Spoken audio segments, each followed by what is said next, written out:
prazer estar aqui, participar do grupo hoje, né? Trazer um tema para discussão.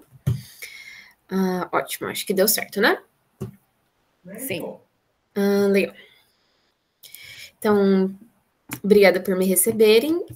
Meu nome é Beatriz Furtado, eu sou bióloga de formação e no mestrado entrei na paleontologia. Deixa eu só fechar aqui rapidinho, por enquanto.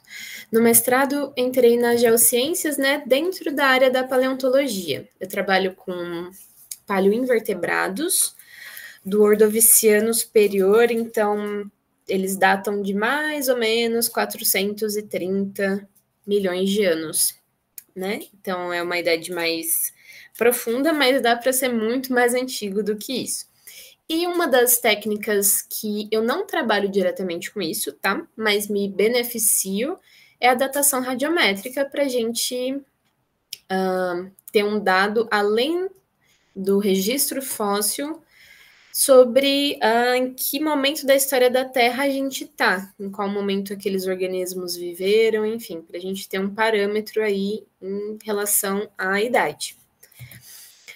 Trouxe esse tema hoje para a gente discutir, mas já vou fazer aqui a ressalva de que eu estou trazendo de uma perspectiva não puramente química, nem puramente geológica e nem puramente paleontológica, né?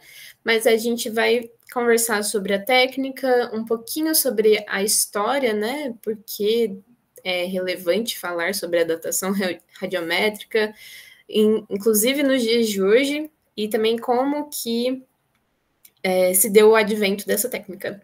Então, a gente vai fazer um breve passeio histórico, mas entrar em algumas questões mais técnicas mesmo. Então, como que vai funcionar? Eu dividi mais ou menos em 4 partes a nossa conversa.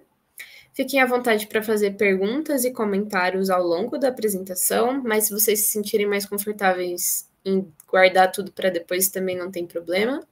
A gente vai ter um tempinho para conversar.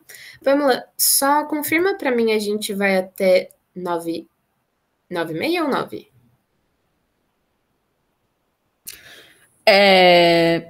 Geralmente a gente vai 9.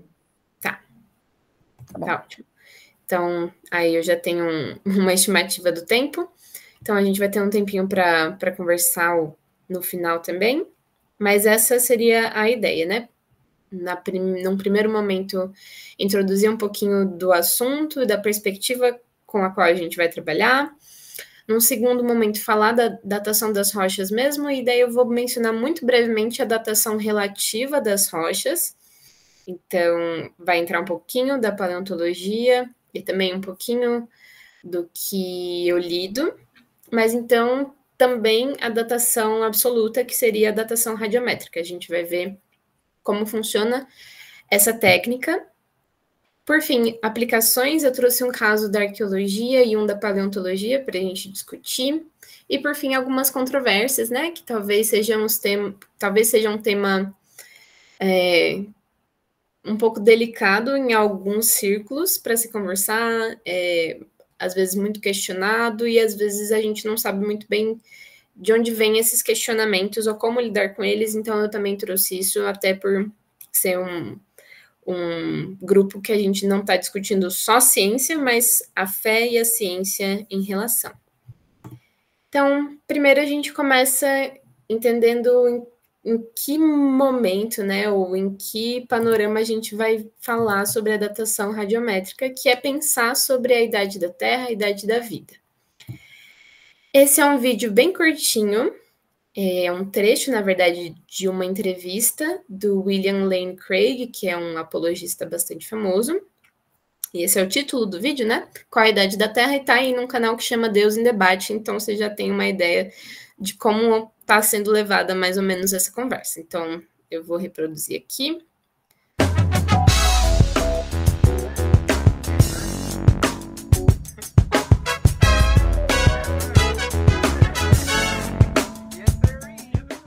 How old is the world? Best estimates today are around 13.7 billion years or so. Now, this is good, you see. This is a position I can embrace, because there are people who will sit here and say, no, it's 6,500 years old. That is not a tenable position? I don't think it's plausible. The arguments that I give are right in line with mainstream science. I'm not bucking up against mainstream science and presenting these arguments. Rather, I'm going with the flow of what contemporary cosmology and astrophysics supports. Is there a contradiction or an inconsistency between the biblical account of the age of the Earth and your statement? Well, that's interesting, because there isn't any biblical account of the age of the Earth. There's nothing in the Genesis or elsewhere in the Bible that says how old the universe is. So, no, I don't think it is incompatible. We often hear that the rather caricatured argument that Christians believe that man and dinosaur coexisted. There are some creationists, they typically style themselves young Earth creationists, who believe that. I've even seen children's books where Noah takes dinosaur eggs on the ark with him. Well, all of this is reading between the lines. There's nothing like that in the book of Genesis.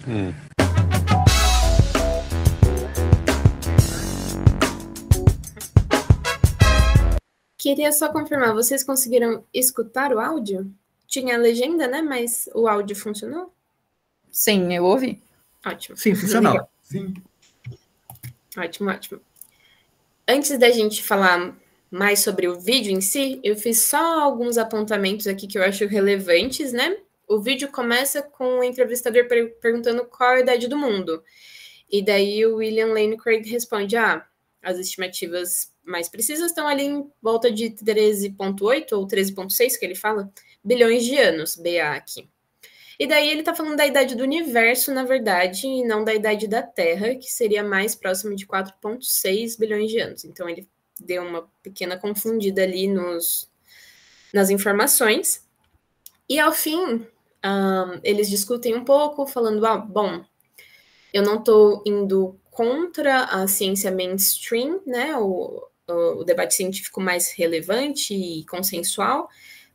Estou de acordo com dados astrofísicos, cosmológicos, e daí eu fiz uma ressalva dizendo que as evidências geológicas e paleontológicas também corroboram isso, né, indicando uma idade aí de alguns bilhões de anos para o planeta. E no final tem essa conversa sobre a idade da Terra segundo os criacionistas da Terra Jovem, que seria realmente algo em torno de 6.000 anos, algumas linhas podem chegar a algo em torno de 10.000 anos, mas a gente está numa escala temporal muito diferente, né? Entre 6 a 10.000 anos para 4,6 bilhões de anos, a gente está discutindo coisas bastante diferentes.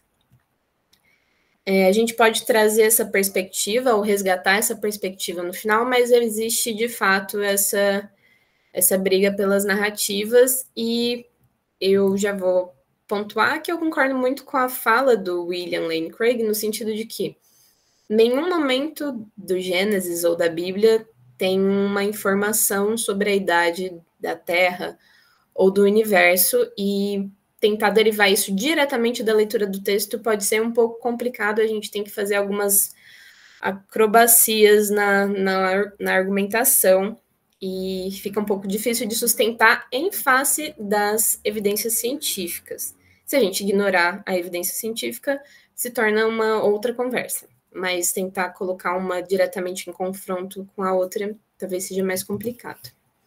Mas bem, queria começar apresentando essa pintura de 1839, aqui então metade mais ou menos do século XIX. Tem uma dica aí na legenda, mas se alguém quiser comentar aqui no chat, tem gente do Rio de Janeiro por aqui, então vocês sabem que lugar é esse? Pode abrir o microfone também.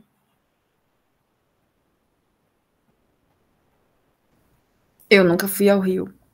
Só o meu sotaque que parece. Também não. Mas bem, essa é uma foto atual da Baía do Guanabara. Copacabana, a gente tá por ali, né? Ali é a Baía de Guanabara, no Rio.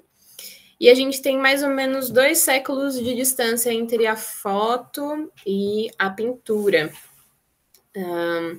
Mas se a gente pensar na paisagem natural mesmo, nas rochas ali, ela se mantém mais ou menos a mesma coisa. A gente vê muita alteração da urbanização, mas a paisagem em si está bastante estável. E acho que isso pode levar a gente, e de fato levou muitos pensadores ao longo da história da humanidade a se fazerem algumas perguntas em relação a isso.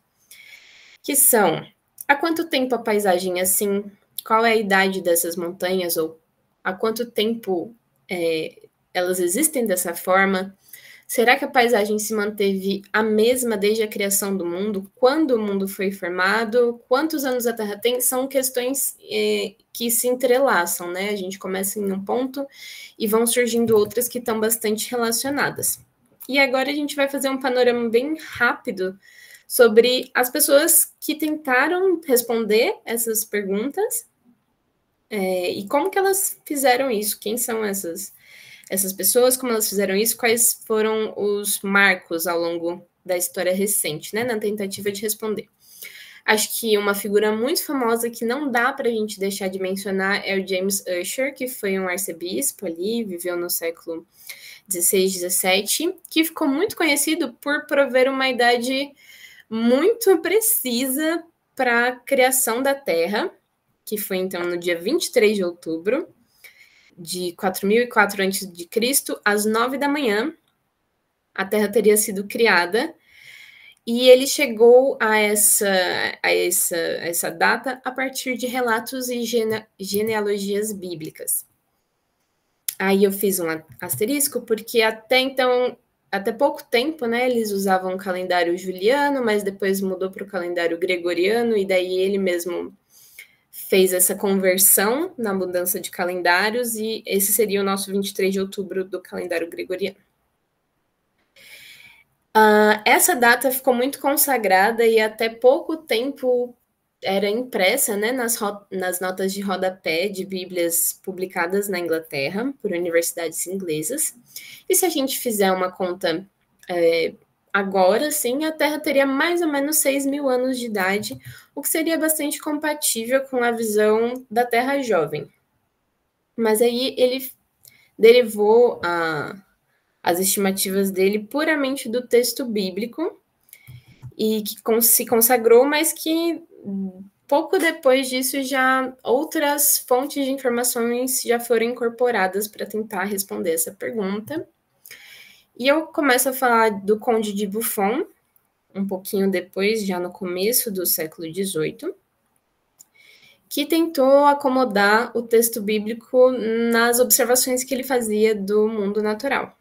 Então, ele reinterpretou os 6 dias bíblicos da criação como um período de mais ou menos 35.000 anos cada, que seria o tempo que ele estimou ser necessário para explicar a estratificação das rochas e a história da vida na Terra. Ele chegou a fazer alguns experimentos para simular as condições iniciais do planeta, pensando que o planeta era um ambiente muito quente, com rochas em fusão, entre aspas. Então, ele fez experimentos com esferas incandescentes, taxa de dissipação do calor, e chegou nesse valor de 35.000 anos e deu uma idade estimada do planeta em algo entre 75 e 160 mil anos, o que já é um salto relativamente considerável, assim, né? Um salto até que importante para a estimativa anterior do James Ussher. Mas, segundo alguns registros e as fofocas históricas aí, parece que ele secretamente acreditava que a Terra podia chegar até 3 milhões de anos de idade. Mas isso ele não chegou a discutir muito. Mas bem, a gente vai e volta um pouquinho aí no tempo cronológico e a gente chega no advento da geologia, principalmente com Steno e James Hutton também. Steno foi um pároco inglês, inglês não, ele foi, acho que, eslavo, não sei, dinamarquês, se eu não me engano, e ele estabeleceu alguns princípios da geologia para promover uma observação sistemática, então, do registro geológico, né, do registro das rochas, que é que contaria a história da Terra mesmo. E um dos princípios, e que é importante para essa pergunta que a gente está tentando responder da idade da Terra e que a gente admite até hoje, é o princípio da superposição, que na verdade é muito simples e muito lógico depois que a gente já viu isso, né? Não tem muito o que questionar, que é que os sedimentos se depositam em camadas horizontais, com as mais antigas na base e as mais novas vão vindo sucessivamente acima. Seria como a construção de um prédio, em que a gente começa pelos fundamentos ali na base do prédio e vai construindo aos poucos até chegar no topo, na cobertura desse prédio. E daí, nessa imagem, a gente vê as camadas sendo depositadas ao longo do tempo, sendo então que as camadas mais antigas são mais basais em relação às camadas mais jovens.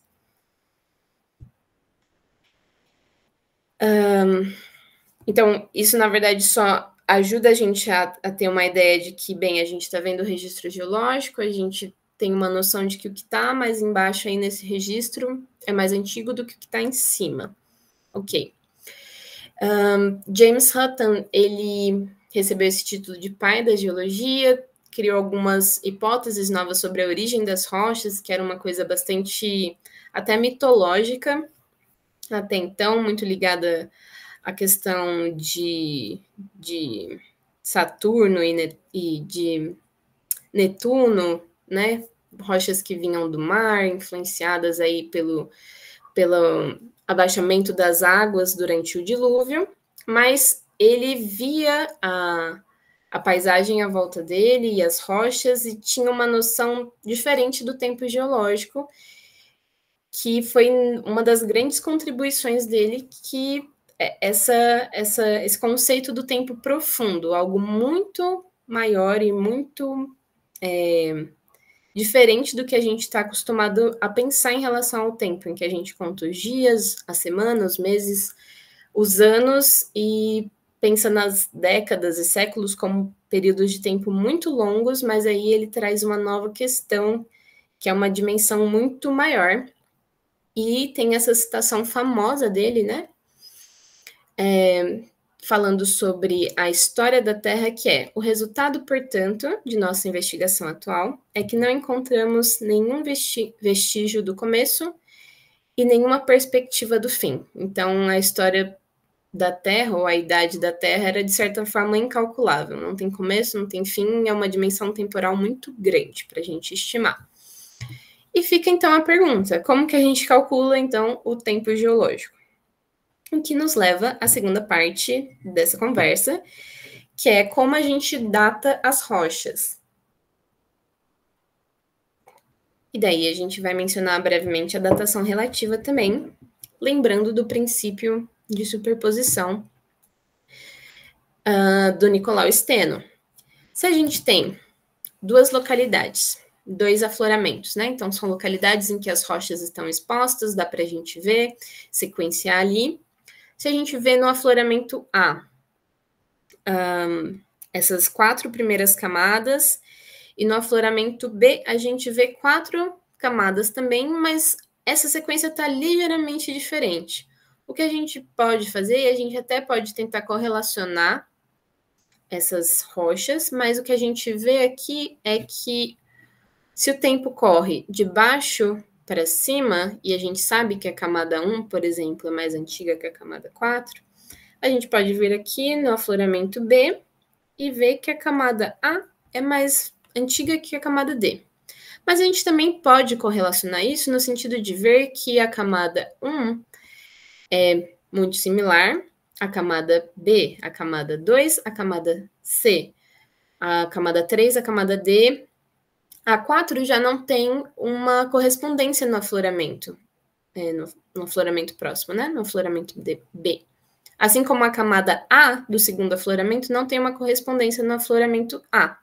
Mas a gente pode tentar fazer algum tipo de superposição desses dados para relacionar e correlacionar essas camadas e ter uma ideia do que é mais antigo, o que é mais novo, e isso também nos ajuda a contar a história da Terra. Aqui nessas camadas, nessas camadas estariam representados alguns organismos fósseis. E a partir disso, a gente tem uma ideia da sucessão, que a gente chamaria de sucessão biológica, né? Quais organismos surgiram antes na história da Terra, quais surgiram depois, quais foram extintos, quais foram substituídos, quais têm representantes vivos, né? Representantes dos dias atuais, e assim por diante. Aqui eu trouxe um exemplo que eu acho super interessante, na verdade, a primeira vez que eu vi eu achei bem legal, que são de parques nacionais dos Estados Unidos. O primeiro, aqui mais à esquerda, é o Bryce Canyon. Todos ficam ali na região do Colorado, Arizona também. Aqui no meio, o Zion Canyon e, por fim, o Grand Canyon aqui. Aqui, bem nessa coluna da esquerda, a gente tem os períodos geológicos indo do Cambriano, começando aqui no pré-Cambriano, na verdade, indo do Cambriano até o Terciário. Então, a gente tem vários períodos geológicos abrangidos aqui. As diferentes camadas ou as diferentes unidades geológicas aqui em cada um desses parques estão contando um pouquinho da história geológica ali dos Estados Unidos, daquela região. Mas, em cada uma dessas localidades, a gente está separado por algumas centenas de quilômetros ali. Em cada uma dessas localidades, a gente tem uma parte dessa história. Se a gente juntar tudo isso, se a gente correlacionar as camadas e meio que empilhar, a gente tem uma ideia um pouco mais completa de como a história se deu. Então, vamos começar do que é mais antigo, que é aqui o Grand Canyon, porque está mais na base do tempo. A gente tem rochas cristalinas, né? Rochas metamórficas, que estão aqui no pré-cambriano, então são uma idade superior a 600, a mais ou menos ali 540, 600 milhões de anos, então algo daí para mais velho, né? E então a gente tem rochas do Cambriano, do Devoniano aqui, né? Do Carbonífero, Mississippiano, Pennsylvaniano, e assim vai. Mas existe um limite para esse registro no Grand Canyon. As rochas mais superiores são de uma formação que data do comecinho do período Triássico. Agora, essa mesma formação é encontrada no parque do Zion Canyon. E daí a gente começa a ter um pouquinho do que aconteceu depois nessa história. E depois a gente passa para o Bryce Canyon e a gente tem uma imagem ou uma foto quase completa aqui desse período que vai do Cambriano ao Terciário. Tudo que foi guardado no nosso registro geológico aí durante esse intervalo temporal. Mas bem, a gente tem uma ideia mais ou menos do que vem antes, do que vem depois. A gente sabe que o mais antigo está aqui no Grand Canyon e que a gente vai empilhando e vai encontrando as rochas mais recentes já no Bryce Canyon. Mas como que a gente consegue ter uma ideia de em que momento realmente do tempo? Além dessa questão relativa, como a gente consegue ter uma ideia de idades absolutas? E entra, então, a questão da datação radiométrica. No caso das rochas sedimentares, que são todas essas rochas nesses parques, a gente geralmente usa cinzas vulcânicas. Então, aqui, nessa outra figura, a gente tem uma coluna com uma sequência de camadas, indo do mais antigo, que está mais abaixo, até o mais recente. Mas vira e mexe, em algumas camadas, a gente também encontra cinzas vulcânicas na rocha. Então, ali, cinzas vulcânicas preservadas. E essas cinzas vulcânicas possuem grãos de minerais que têm isótopos radioativos. Quando essas cinzas vulcânicas são expelidas na atmosfera, elas se depositam junto com os sedimentos que estão se acumulando, e depois a gente consegue recuperar isso, e a partir desses isótopos nas cinzas, a gente consegue chegar a valores absolutos. Mas a história até chegar aí também é interessante. Como que a gente chegou na datação radiométrica e aplicamos dessa forma para as rochas? E como que a gente faz isso hoje em dia também? Vou citar um pouquinho aqui da história do Bertrand Boltwood, que foi um pesquisador norte-americano, viveu ali finalzinho do século XIX, começo do século XX, e é considerado um pioneiro da radioquímica. Elementos radioativos já eram conhecidos, né? Já tinha tido a pesquisa da Marie Curie, por exemplo. Mas no comecinho do século XX, ali em 1907, ele publicou um método de datação das rochas baseados na proporção de urânio e chumbo. Ele tinha amostras de rochas de várias localidades do mundo, mas em uma dessas amostras era proveniente do Sri Lanka, e ele fez essa proporção de urânio e chumbo considerando a taxa de decaimento e a meia-vida desses elementos. E nessa proporção, ele encontrou que aquelas rochas tinham uma idade aproximada de 2,2 bilhões de anos, o que dava, então, uma noção do quão antiga era a Terra, né? Se aquelas rochas tinham essa idade, a Terra tinha pelo menos 2,2 bilhões de anos. Essa técnica se baseia basicamente no conceito do decaimento radioativo, que a gente tem isótopos estáveis decaindo para isótopos estáveis. Então, isótopos pais que vão se desintegrando e surgem, então, os isótopos filho, numa proporção conhecida. E daí uma ressalva muito ligeira, né, que os isótopos são átomos do mesmo elemento, que conservam o mesmo número de prótons, mas variam o número de nêutrons que estão ali no núcleo. Também, agora vamos para um esquema bastante simplificado aqui do nosso átomo de carbono. O carbono mais abundante na natureza, o carbono 12, em que a gente tem 6 prótons e seus 6 nêutrons no núcleo, e 6 elétrons na eletrosfera. Bem, essas partículas, e aí os químicos me corrijam se eu estiver usando termos errados, mas esses elementos aqui que estão na estrutura atômica podem ser perdidos no decaimento radioativo. Prótons e nêutrons, por exemplo, podem ser perdidos no decaimento alfa. Elétrons podem ser perdidos no decaimento beta. Então, se a gente tem um isótopo instável, ele vai perdendo algumas dessas estruturas, dessas partes dele, para chegar na forma estável, que é, estável em termos de energia. Bem, aqui eu coloquei um esqueminha do decaimento alfa, que a gente tem, então, um isótopo de urânio, que perde uma partícula alfa aqui, e daí a gente tem um isótopo de tório, o TH. Vou até procurar aqui. Isso, de tório. Bem, esses isótopos decaem em uma proporção conhecida, que é a taxa de decaimento, em isótopos estáveis, e para geocronologia, alguns isótopos são bastante importantes e a gente aplica, né, eles na datação radiométrica. Alguns deles, e os que a gente mais conhece, são o carbono 14, o sistema potássio-argônio, rubídio-estrôncio, urânio-chumbo, e daí, no caso do urânio-chumbo, como a gente vai usar ele como exemplo, coloquei até os 2 isótopos de urânio que decaem em 2 isótopos diferentes de chumbo também. Mas aqui, o decaimento não é diretamente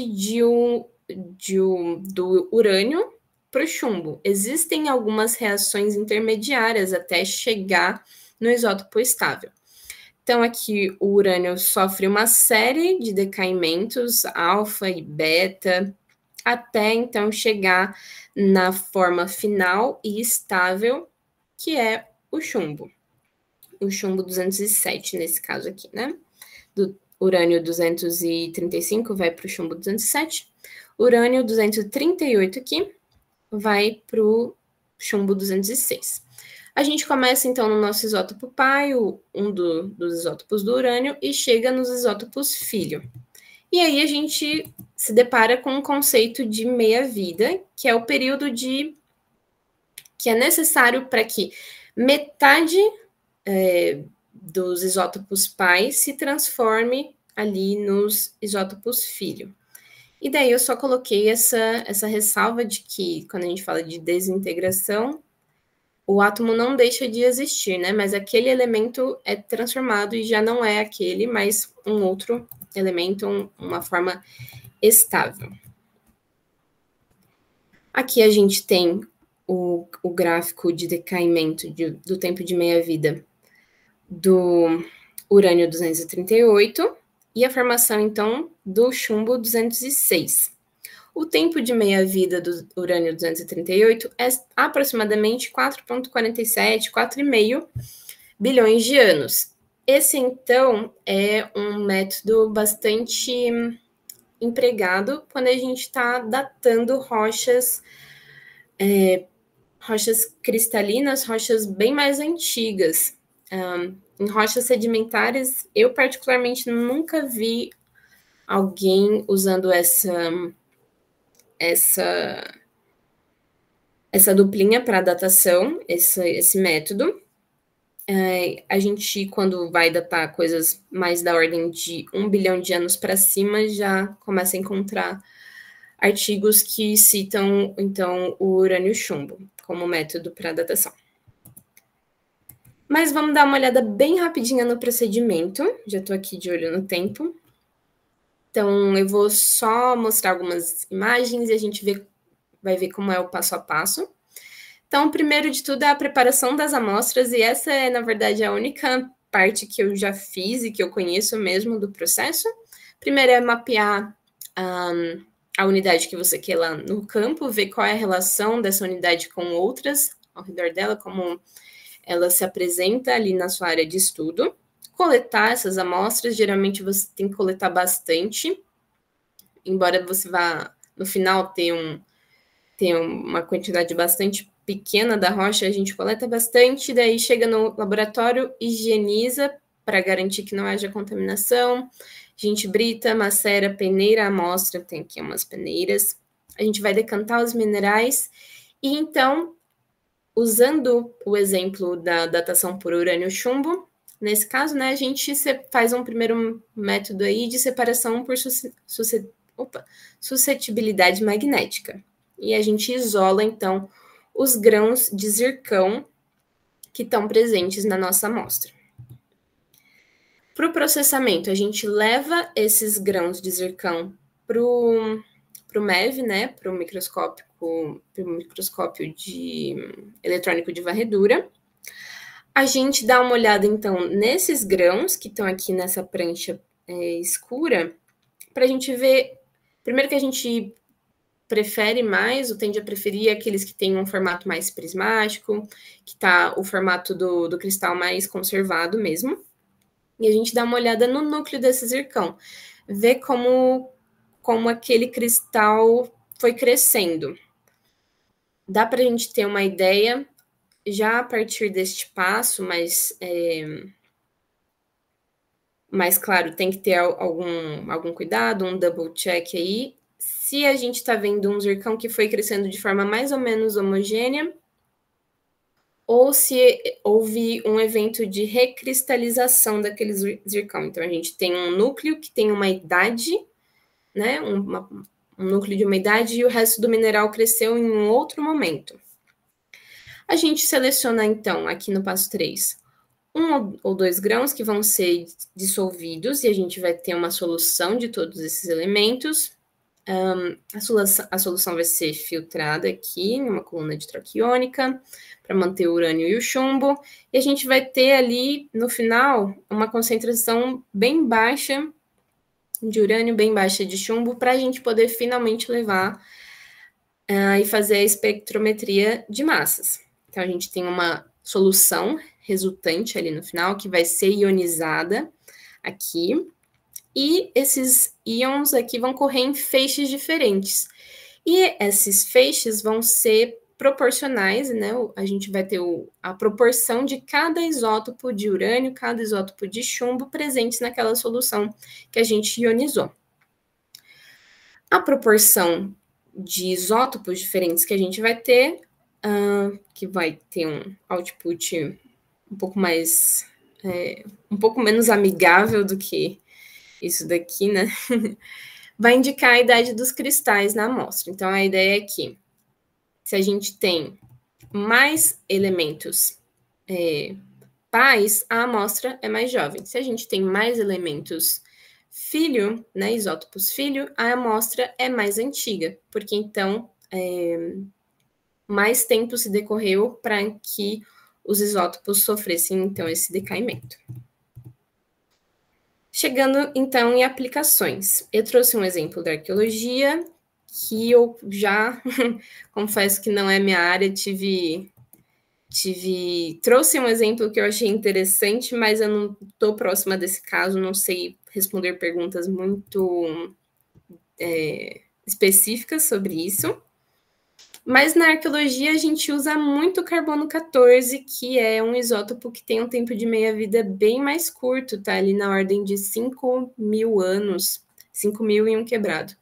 Então, para coisas mais recentes, o carbono 14 é bastante empregado, inclusive para a gente ter um refinamento na ordem de séculos e décadas, ele é empregado. E esse é um caso do sítio arqueológico de Monte Verde, que fica ali no sul do Chile, que é um local já reconhecido, né, de ocupação humana, que remonta ao povoamento da América do Sul. A questão que esse artigo quis explorar bom, tinham povos estabelecidos ali naquela localidade, quais eram os hábitos deles, eles estavam se alimentando do quê? Eles ficavam ali o ano todo, ou eles eram comunidades que iam migrando de acordo com a estação, o ciclo do ano, eles ficavam um pouquinho, ou eles já tinham se estabelecido de fato ali. Essas amostras de alga, eu vou inverter um pouquinho a ordem aqui. Essa daqui é uma das amostras encontradas. Encontradas em fogueiras, braseiros, assim, lareiras ali nos restos de cabana nesse sítio arqueológico. Aqui um macerado composto de diferentes algas, e eles chegaram, analisaram as espécies das algas, dataram essas algas, né? No método de carbono 14 é imprescindível que haja carbono na amostra, então isso também responde do porquê a gente usa isso para amostras mais recentes e não para mais antigas. E a questão que eles responderam foi, bem, eles estavam usando diferentes tipos de alga, eles se alimentavam dessas algas, então o alimento que eles tinham disponível aqui naquela região era continuamente empregado, e eles também usavam as algas com fins médicos, né, com fins farmacêuticos ou, enfim, terapêuticos. Encontraram algumas possíveis ferramentas de pedra que também foram analisadas, mas não foram datadas em relação ao carbono 14 diretamente. O que sim foram, por exemplo, nessa possível lâmina, eles encontraram alguns fragmentos das algas, das mesmas que eles encontraram nas lareiras, nos braseiros que estão nas cabanas. Então, eles dataram essas algas aqui nas ferramentas. É possível, então, que essas pedras tenham sido, de fato, ferramentas para cortar, manipular as algas. E aqui, a gente tem um mapa da localidade. A gente está aqui no finalzinho sul do Chile. Esse aqui é o sítio arqueológico. E talvez aqui os autores levantam alguns pontos, mas não com muita profundidade sobre o método. Mas acho que são pontos relevantes quando a gente vai conversar sobre o carbono 14 e por que esse é um método que vira e mexe está sendo discutido, se é confiável ou não, se ele corrobora ou não o relato bíblico, enfim, são questões que surgem, né? Uma das questões importantes é que a proporção de carbono 14 pode ser alterada, e E isso é bastante discutido, é bastante questionado, é bastante documentado também. No hemisfério sul, a gente tem um ponto importante que é o intemperismo, que é algo que acomete muito os nossos sítios, os nossos afloramentos. E com o intemperismo, a gente, na verdade, acaba perdendo parte desses isótopos e a gente já não pode ter tanta certeza, ou existe um grau de incerteza, quanto à proporção inicial de isótopos de carbono 14. Então, tem essa incerteza relativa aos nossos dados.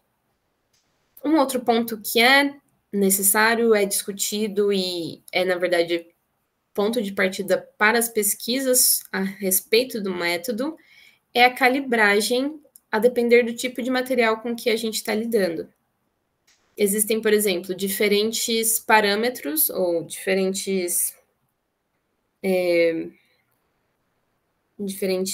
parâmetros mesmo de carbono 14, se a gente está trabalhando com materiais marinhos ou materiais terrestres, e esse foi um caso para esses autores porque eles estavam trabalhando com algas, e eles dataram a partir do carbono 14, né, encontraram ali que essas algas tinham algo em torno de 14.200, 13.900,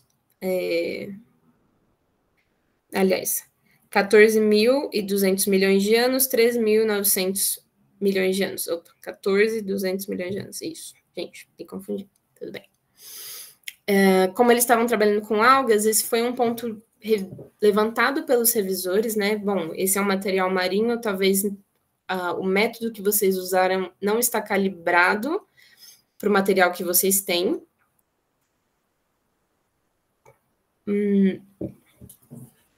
E isso é algo que é sempre levantado na questão do carbono 14. E para esse ponto em específico, esses autores responderam que, bem, essas algas estão, em parte do tempo, elas podem ficar expostas, não necessariamente elas estão completamente submersas o tempo todo, mesmo considerando as marés naturais. Então, aí eles encontraram uma resposta, ou enfim, deram uma resposta para esse ponto que foi levantado. Mas quando a gente está trabalhando, por exemplo, com material humano, diferentes tecidos do corpo humano vão apresentar diferentes taxas de crescimento, de remodelamento, e a gente pode ter diferentes taxas de carbono 14 que podem ser mais ou menos adequadas para indicar uma certa data, por exemplo. E daí um exemplo que eu trouxe são as unhas, que se a gente pegar, por exemplo, a base das unhas aqui, a taxa de carbono 14 pode ser muito fiel para indicar a data de morte desse indivíduo. Mas se a gente pegar outros tecidos, por exemplo, tecidos ósseos, do fêmur, por exemplo, já a gente não tem essa precisão maior, a gente tem um comprometimento da precisão dos dados, que pode ser algo na ordem de talvez 40, 50 anos para mais ou para menos, e isso é um pouco difícil se você está trabalhando com um caso em que você não tem certeza se é uma ossada antiga, que é da competência arqueológica, ou se você está trabalhando com ossadas mais recentes e que seria algo mais para uma polícia forense trabalhar. Então, existe essa dificuldade, você pode ter uma margem de erro bem maior. E, por fim, existe uma discussão bastante pertinente, que é a calibragem que precisa ser feita para materiais pós-1950, considerando os testes atmosféricos de termonucleares que foram realizados aí entre 1950 e 1960 e pouquinhos, que produziram níveis bastante elevados de carbono 14, né? Que se depositaram, então, nos materiais e que tem que calibrar. Existe uma curva para esses materiais, para seguir o carbono 14 esperado, né? Mesmo hoje em dia, a gente não voltou para níveis pós-bomba. Então, por mais que tenham passado algum tempo, a gente não está no nível considerado original. Então, tem que sempre dar uma calibrada a partir do material. Um exemplo da paleontologia, esse está um pouquinho na ponta da língua, foi a datação da formação Vila Maria, que é uma formação siluriana da Bacia do Paraná, que já era estimada, né, a idade dessa formação, né, dessa unidade geológica, já era estimada a partir do conteúdo paleontológico. Nessa foto aqui, a gente está trabalhando com essas rochas, são folheiros, que são dessa formação. Então, são rochas da formação Vila Maria, então, rochas que pertencem a essa unidade, que a gente entende que é essa idade. Já haviam sido feitas pesquisas paleontológicas a partir do conteúdo de palinomorfos, que são basicamente fósseis de parede orgânica, tipo pólen, esporos, dentinhos de organismos dessa idade também. Então, fósseis de parede orgânica, a partir disso já tinha sido estimado mais ou menos a idade, mas o dado da datação radiométrica corroborou e consolidou, né, essa formação como pertencente, né, representativa do Siluriano inferior da Bacia do Paraná. Então, a gente está falando algo em torno de 435 milhões de anos atrás. Aqui eu trouxe um pedacinho da carta estratigráfica, né? Ampliei aqui o pedacinho do Siluriano, do período Siluriano, e a gente tem aqui na parte mais inferior, vamos procurar 435, a gente estaria mais ou menos aqui, né? A gente tem um errinho para mais, um errinho para menos, mas considerando também o conteúdo paleontológico, aqui tem alguns paleoinvertebrados que a gente coletou lá, então por isso que eu conheço um pouquinho mais. E também os palinomorfos, aqui são criptosporos, provavelmente, então, estruturas reprodutivas de plantas semelhantes a musgos daquela época. A partir dessa assemblagem fóssil e dados radiométricos, a gente pode casar isso e afirmar com algum grau de segurança que é representativa, então, dessa idade aqui, mais ou menos 435 milhões de anos atrás. Essa daqui é uma coluna estratigráfica, então é a sequência de rochas que a gente encontra nessa localidade, na Fazenda Três Barras, e as amostras usadas para datação foram retiradas desse intervalo aqui. Então, tem as amostras 1, tem a amostra 8, elas foram retiradas aqui desse intervalo, todas elas deram o mesmo resultado, né? Os resultados foram convergentes em relação à idade. E, bem, a gente continua trabalhando nesse afloramento, ainda existem alguns pontos levantados em relação à idade, porque agora a gente está trabalhando com os níveis mais basais e está encontrando fósseis possivelmente mais antigos, indicando que podem indicar outro período, mas daí é uma outra história. Mas só para dizer que esse é um dado muito legal e que dá um nível de segurança muito bacana para a gente trabalhar com os fósseis e fazer descrições e tentar correlacionar fósseis aqui do Brasil com fósseis da Argentina, fósseis da África do Sul, fósseis da Estônia e assim vai. E agora a gente chega no nosso último ponto, que são as controvérsias, que na verdade é o meu ponto favorito, porque eu acho muito bacana pensar sobre essas questões e ter um debate assim respeitoso, mas ainda assim com algum grau de provocação, né? Então, acho que as coisas não se cancelam. A gente pode ser respeitoso e ainda assim provocar intelectualmente ambas as partes. Vou começar com uma citação do Ken Ham. É uma citação que eu acho muito bacana e que está no livro A Origem. Ken Ham, ele é fundador desse instituto AIG, Answers in Genesis. Então, ele se posiciona como criacionista da Terra Jovem e ele tem muitas críticas supostamente teológicas e científicas aos dados que indicam que a Terra teria algo em torno de 4 bilhões de anos, né? Ele defende, então, que a Terra tem ali por volta de 6. O que ele diz é o seguinte: embora muitas outras perguntas, por exemplo, sobre os homens macaco, o Big Bang, etc., possam ser respondidas em detalhes, os criacionistas da Terra Jovem não têm todas as respostas para suas perguntas. E uma das perguntas, né? Uma das respostas que eles não têm é que os cientistas criacionistas estão fazendo mais pesquisas para descobrir o que os isótopos radioativos estão nos dizendo, uma vez que não estão nos dando a verdadeira idade das rochas.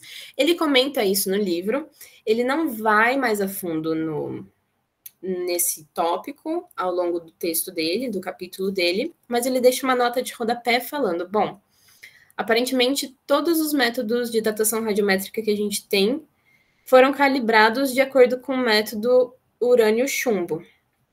E a gente pode questionar se esse método urânio-chumbo é de fato confiável.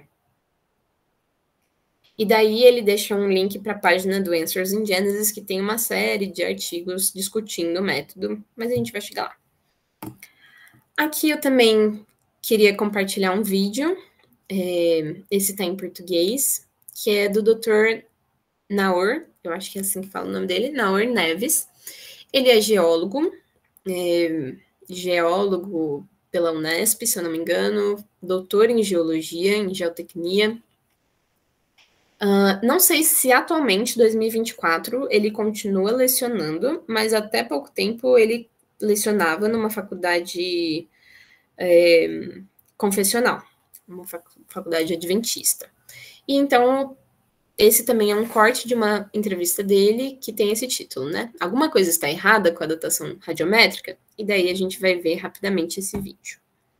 A geologia me diz 5 a 10 milhões de anos, a geologia convencional, tradicional. Não catastrofista. Então, existe um problema. O que o campo mostrou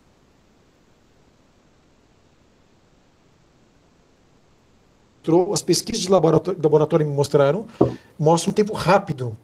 E a datação radiométrica? Até que ponto a idade radiométrica reflete uma idade real? Alguns cientistas fizeram algumas pesquisas e comparando realmente a datação radiométrica, potássio e argônio, que é os elementos somente contidos em rochas vulcânicas, no caso os basaltos, de eventos que ocorreram historicamente. Lá, por exemplo, no Havaí, um vulcão entrou em erupção em 1700 e pouco, destruiu uma aldeia. Se sabe que o derrame que destruiu está lá, está solidificado já, escuro. O geólogo vai lá, tira uma amostra não contaminada do núcleo do derrame, que não teve acesso à superfície, leva para o laboratório. A idade real dessa rocha, desse derrame, deveria ser mais ou menos em torno de 200 anos. Mas a idade dá 1 bilhão de anos, 500 milhões de anos. Então, alguma coisa está errada com a datação. Parece que a idade real não bate com a idade radiométrica. Né? Quem sabe a idade radiométrica, na realidade, não deve ser traduzida temporalmente. É uma relação de elementos pai, elementos filho. Urânio, chumbo, potássio, argônio. Não necessariamente uma conotação temporal. Existe alguma semelhança, claro, em relação ao decaimento radioativo? Método urânio, chumbo, potássio, argônio, ou mesmo carbono 14, né? Eu me lembro que eu li uma vez uma pesquisa sobre árvores nas proximidades de um aeroporto, não me lembro que localidade, mas o fato é que elas haviam sido plantadas fazia algumas décadas, e depois foram examiná-las pelo método carbono 14 e perceberam que elas eram antiquíssimas. O que se percebeu era a contaminação por causa do escapamento dos aviões, emissão de monóxido de carbono, né? Então quer dizer que esses métodos, porque não levam em conta tanto assim, né, a quantidade de elemento carbono inicial na amostra, ou mesmo as taxas de decaimento que podem ser mais rápidas ou mais lentas, né, acabam não sendo tão confiáveis, né? Sim, e carbono 14 é utilizado mais no campo da arqueologia. A geologia lida com outros elementos em minha vida mais alta. Mas todos com decaimento. Né? Exatamente, mas os problemas existem.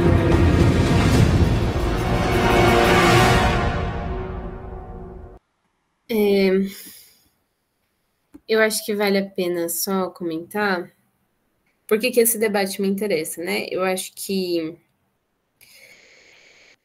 Uma vez a Bia, que eu acho que está aqui nessa sala, a Bia comentou assim, eu sou cristã, vou à igreja e sou cientista. Na igreja, a galera, sei lá, pega no meu pé porque eu sou cientista e aparentemente como se assim, ela estuda lá, tá fazendo doutorado em genética. Nossa, ela deve se achar. Ela tem respostinha para tudo. Quer falar de evolução aqui na igreja, mas tipo, a gente não quer falar de evolução, né? É um assunto delicado e que às vezes é meio inflamado, assim. E quando a gente está na universidade, na academia, as pessoas às vezes não nos levam tão a sério porque a gente é cristão, do tipo, não dá para ter um debate de alto nível ou falar dos dados, porque a pessoa vai inferir alguma coisa, vai, enfim, tentar trazer desdobramentos metafísicos a partir dos nossos dados. E eu acho que esse é um debate relevante, e por isso que eu acho essa parte das controvérsias interessantes, para que a gente possa conversar com as pessoas, e principalmente pessoas cristãs, que falam, puxa, mas eu vi um vídeo do fulano de tal que estava dizendo isso, e o que você pensa sobre isso? Tipo, o vídeo muitas vezes é bastante convincente, e particularmente nesse vídeo aqui do Dr. Naor Neves, eu acho que ele fala muito bem, ele se expressa muito bem, e ele de fato deixa essa dúvida no ar, assim, olha, tem alguma coisa errada com a datação radiométrica. Então, é algo que vale a pena a gente conversar. Essas são as minhas impressões, né? Compartilhei as minhas. Porque às vezes a gente acaba se afastando das pessoas por ou as pessoas cristãos acabam rejeitando o mundo acadêmico ou evidências científicas de qualquer que seja o assunto a partir de debates como esse, né? Debate das origens. Mas aí, quais são as suas impressões, né? Pensem, vamos compartilhar. Será que o método é falho ou, no mínimo, duvidoso? Mas quais caminhos a gente pode tentar tomar para entender o que aconteceu? Eu vou só lançar uma gota de contribuição, assim, que é ver esses valores, a meia-vida desses elementos que ele menciona. De fato, o carbono 14 a gente usa aqui para arqueologia, basicamente, né? A gente está datando coisas muito recentes e é diferente do método potássio-argônio, que tem uma meia-vida de 1,3 bilhões de anos. Mas fato é, ele está falando sobre uma erupção vulcânica, e eu não encontrei nenhum artigo científico falando diretamente que houve um problema com a datação da lava em lugar X, mas ele está falando de uma erupção vulcânica que teve um derramamento e é um fato histórico, aconteceu há mais ou menos 200 anos ali. Mas, para datar esse material, ele está usando um elemento que tem uma meia-vida muito alta, que é 1,3 bilhões de anos. O que me parece é que o método usado não é o mais adequado para os dados que ele tem. Mas também não diria, não, usa o carbono 14 então porque tem uma vida menor, porque ele está lidando com um material que não é rico em carbono necessariamente, né? Tem bastante potássio, tem bastante argônio. Então, quando a gente vê vídeos como esse, que, para mim, e repito, né, ele fala muito bem, traz vários conceitos, vários termos, fala da geologia, da arqueologia, às vezes eu olho isso e falo assim, bem, mas talvez seja só uma questão de adequação dos dados. Talvez os dados que a gente tenha não sirvam para esse método que a gente quer usar e a gente fica empurrando os dados lá para tentar provar. Esse dado funciona com esse método e eu vou ter esse resultado, e a gente fica um pouco nessa forçação de barra. Dito isso, trouxe aqui alguns prints do Answers in Genesis, que é um portal, na verdade, bastante estruturado, é até bem bonito, inclusive, e que tem uma seção exclusiva dedicada aqui para datação radiométrica, e esse print aqui da direita, em que eles têm vários artigos discutindo algumas possíveis perguntas que a gente possa levantar. Eu vou confessar que eu não li tudo, eu li um artigo, assim, dei uma olhada em outro, mas o que eu posso dizer sobre esses artigos aqui é que dá para ver que eles tocam muito no ponto dos pressupostos. Se você aceita por exemplo, que a taxa de decaimento é estável para os isótopos, você provavelmente está partindo de um framework, assim, uma visão de mundo, secular, e que não está de acordo com o que a gente considera bíblico. E a partir disso, eles derivam todos os argumentos que vão contra a datação radiométrica, ou por que esses dados de datação radiométrica não são confiáveis, por que os métodos não são confiáveis, e assim vai. Eles têm, inclusive, uma seção para papers mais teóricos ou mais técnicos, assim, como é esse desse print aqui da esquerda, que, bom, são coisas bem mais construídas, que tem gráficos, que tem tabelas e imagens de grãos de zircão. E eu também não li isso tudo, eu passei ali os olhos, mas em várias vezes ao longo do texto, eles batem no ponto de pressupostos. A gente está pressupondo, isso é secular, isso não está em consonância com